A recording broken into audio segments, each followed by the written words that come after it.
It has stood the test of time. God's book, the Bible, still relevant in today's complex world. It is written, sharing messages of hope around the world.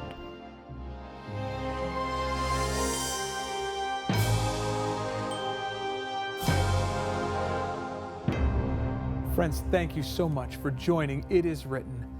I am thrilled to once again have my friend, Dr. Tim Standish. Dr. Standish is a senior scientist with the Geoscience Research Institute. Dr. Standish, welcome to the program once again. So excited to have you here again. Well, thanks so much. It's good to be back. Now, Dr. Standish, you are a senior scientist with the Geoscience Research Institute. You're not a former professor, you still teach, but you were an associate professor of biology for both Andrews University in Michigan and Union College in Lincoln, Nebraska. You have a PhD in environmental biology and public policy, a master's of science in biology, a bachelor's of science in zoology. Tell me, what do you do as a senior scientist for the Geoscience Research Institute? You know, I wake up almost every morning and ask myself that question as well. There are a wide variety of things that we engage in at the Geoscience Research Institute. We do try to keep current with our research. Every now and again, I still try to publish a scientific paper in the regular peer-reviewed literature. But in addition to that, I teach classes. One of the interesting things is I can teach classes not just in the United States where we're located, but in other countries as well. So I teach a class at the Adventist International Institute for Advanced Studies in the Philippines, and also for the Adventist University of Africa. And I also have the opportunity to travel as a guest lecturer to various other universities, both Seventh-day Adventist universities, but also secular universities on occasion, and universities that are run by other Christian denominations.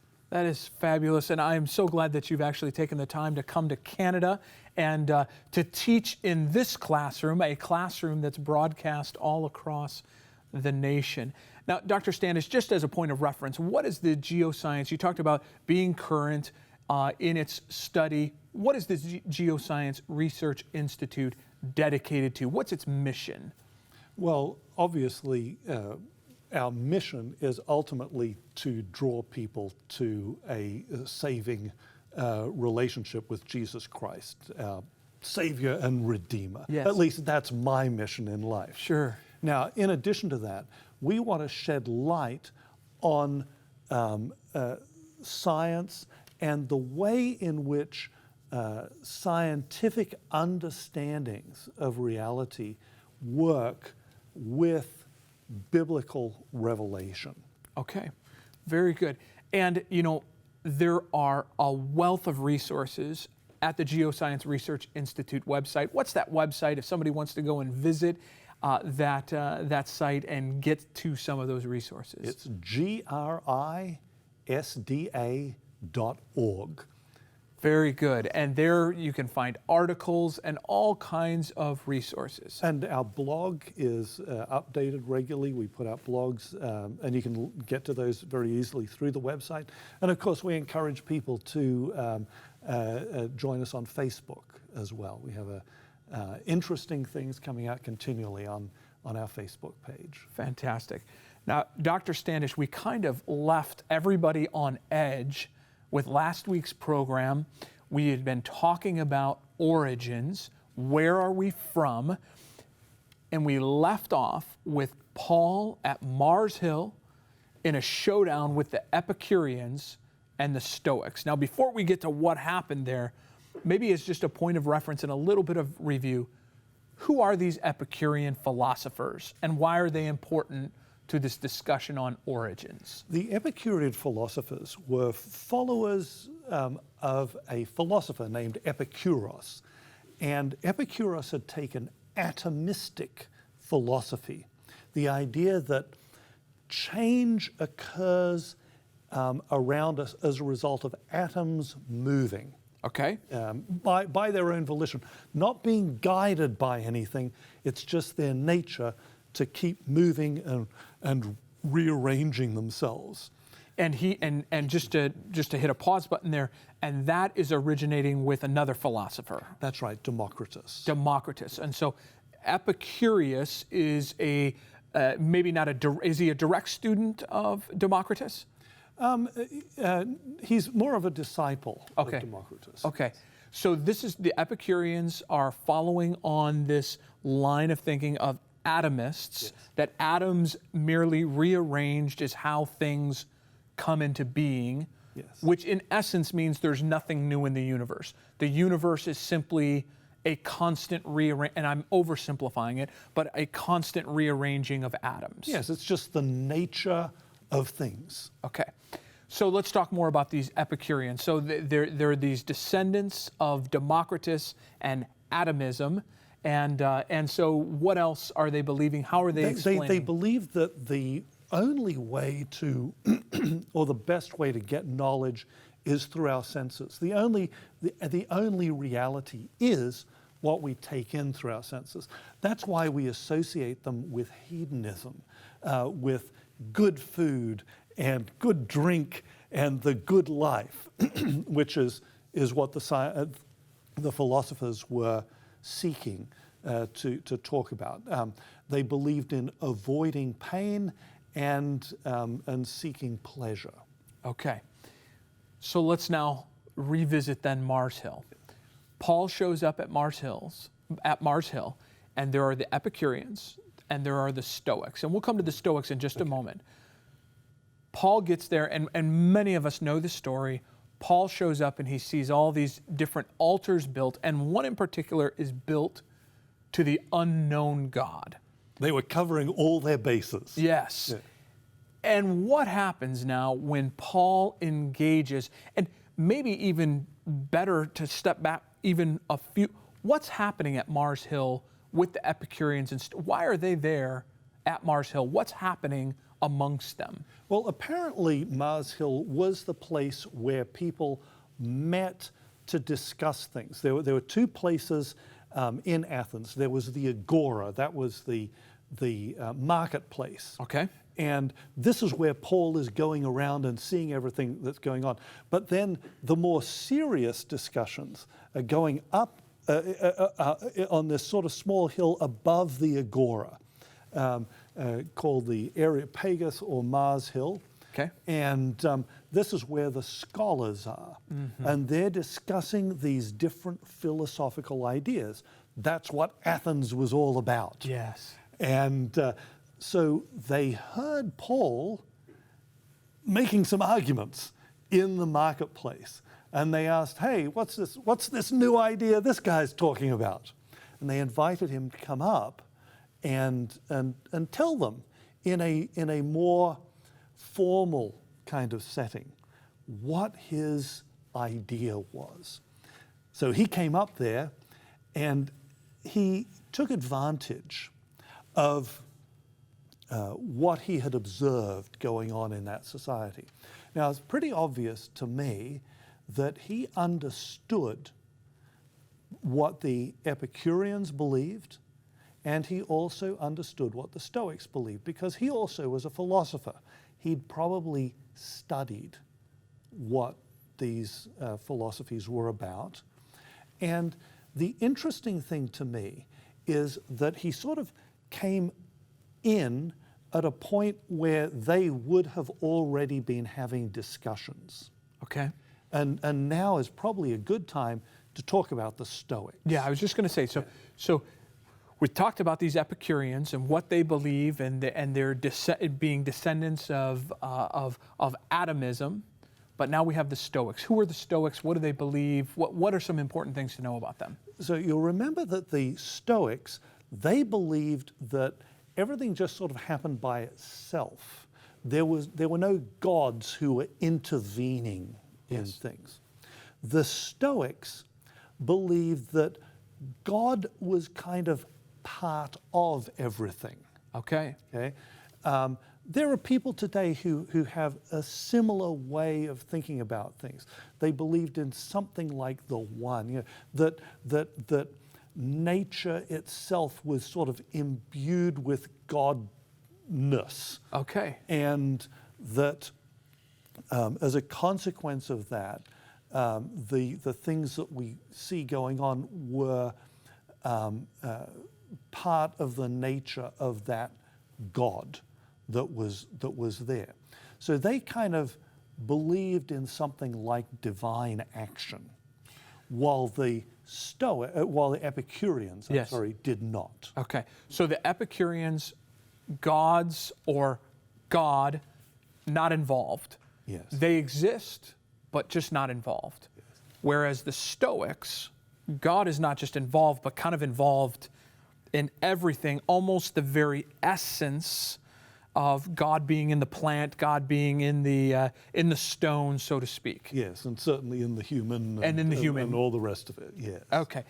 And so now Paul arrives on the scene where I'm sure these Epicureans and the Stoics are having a fascinating conversation of God being involved. No, God is not involved.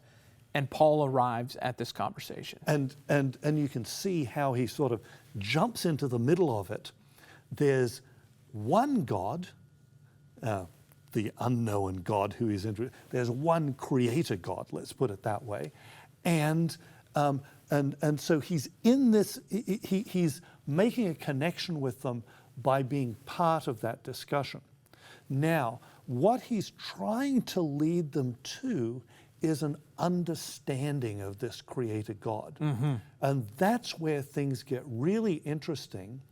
He says that God, that creator God, came down and became part of his creation.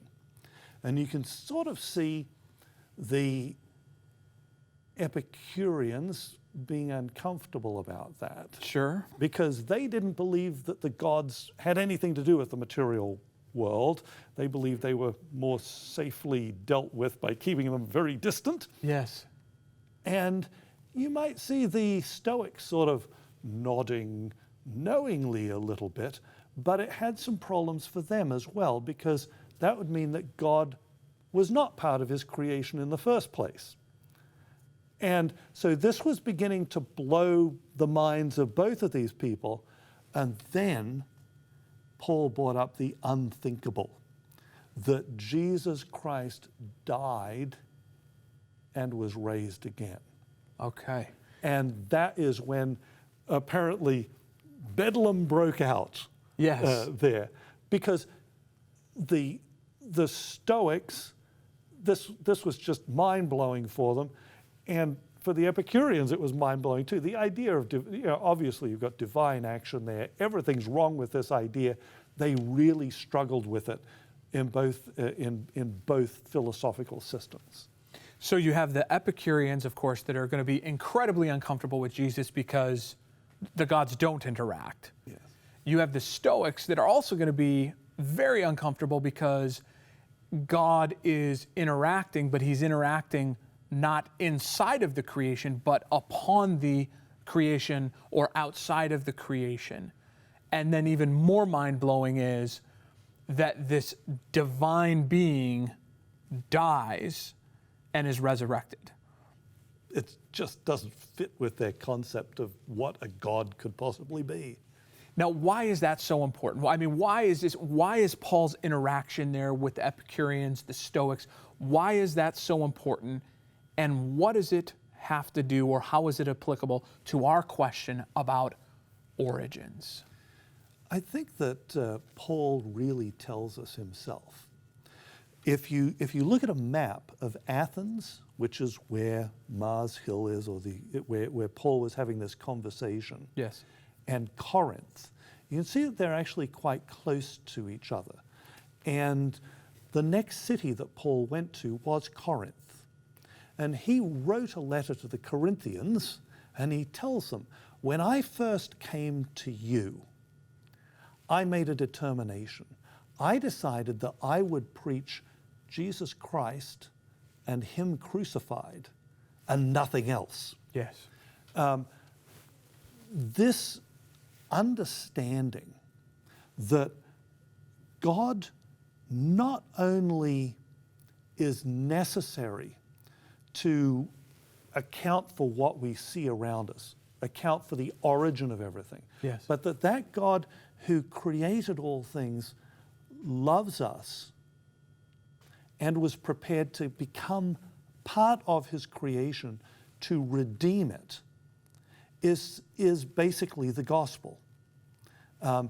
Jesus Christ came to save his creation. Mm-hmm. And that is the most wonderful news that's possible.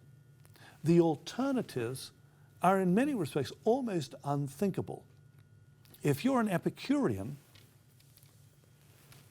you die and it's over. Yes. You live, you suffer, and you die, and there is nothing else. If you are a Stoic, you live, and then when you die, you return to being part of the big one whole thing. But there is no hope for the future in either of these philosophies. Now, one of the things that people do commonly ask me is, why was that Epicurean philosophy so attractive? I mean, yes. You live and then you die. It was attractive because remember that the Greeks believed in an eternal burning hell. And it's interesting that you bring that up, because I was just going to now ask you, because we're talking about origins.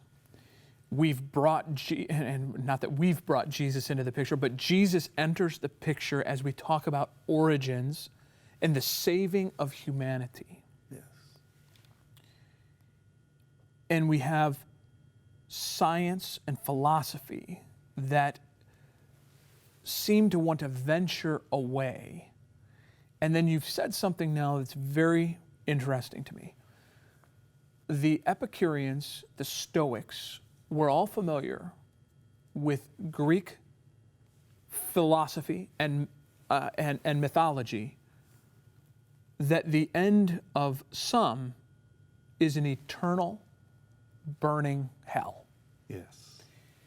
Now, are there any modern scientists or modern philosophers that have expressed, and when I say modern, I mean more modern than, 2,000 years ago, who have expressed discomfort with this idea of an eternal burning hell, and maybe led them to draw different conclusions about origins than what the most self-explanatory reason for origins might be?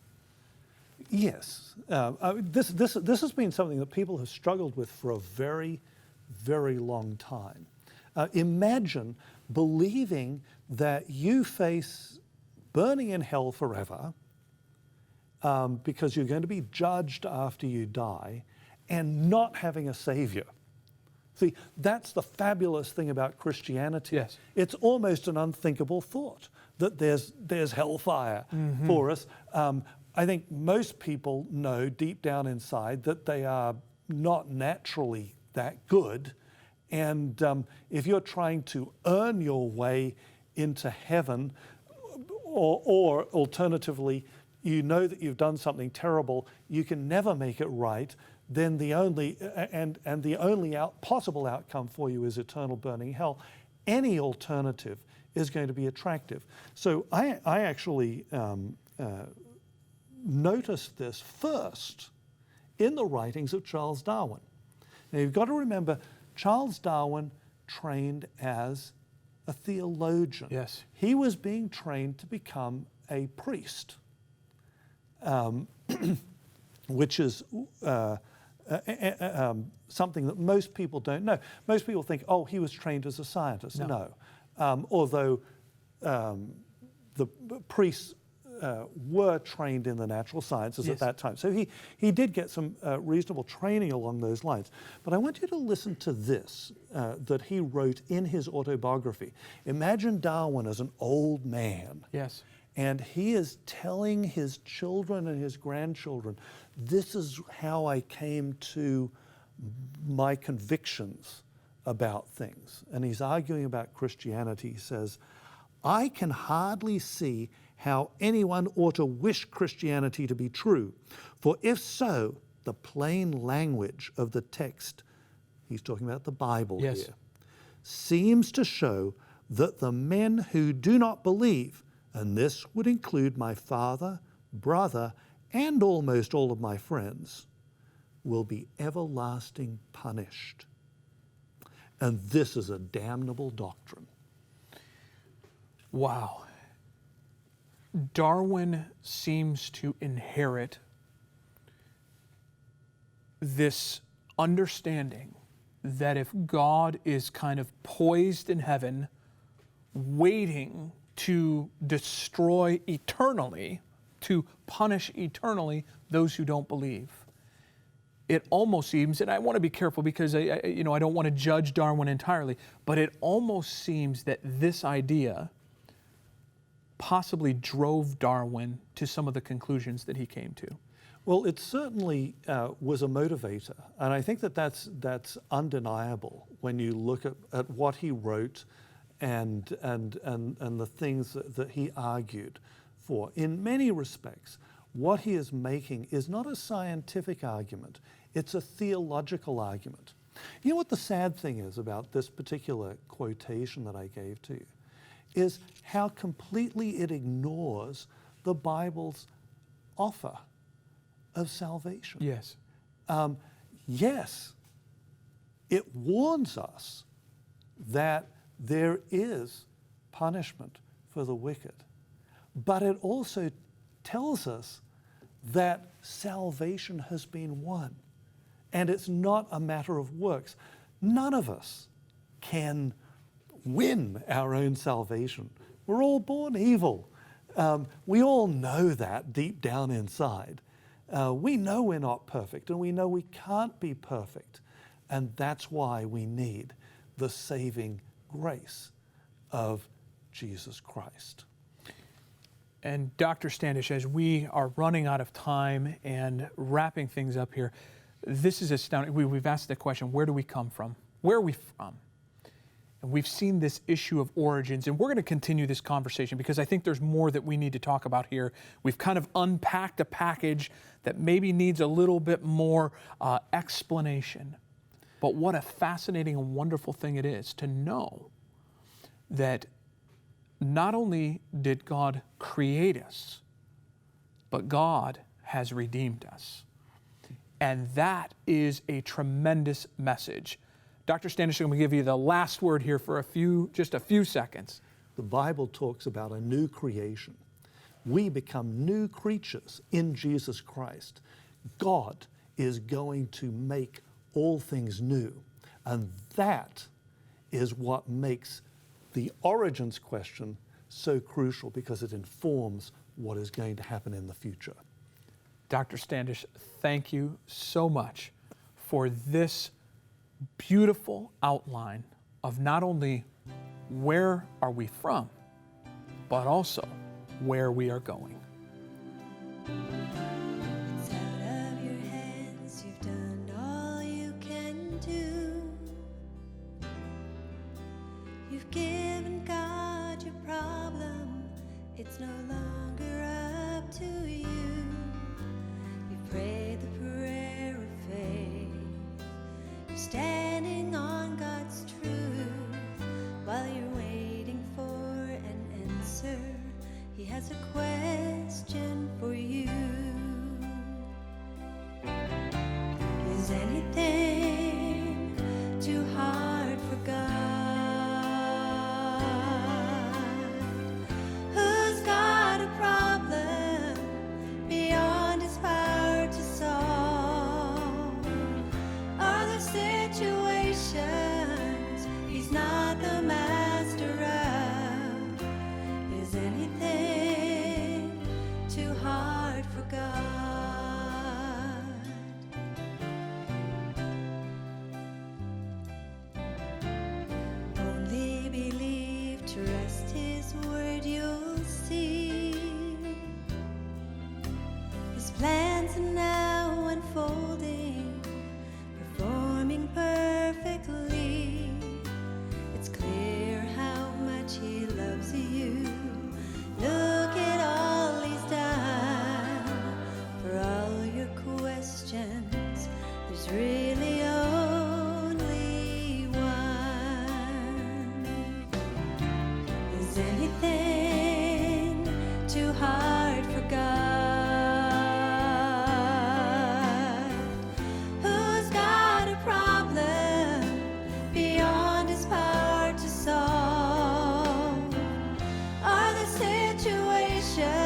for God.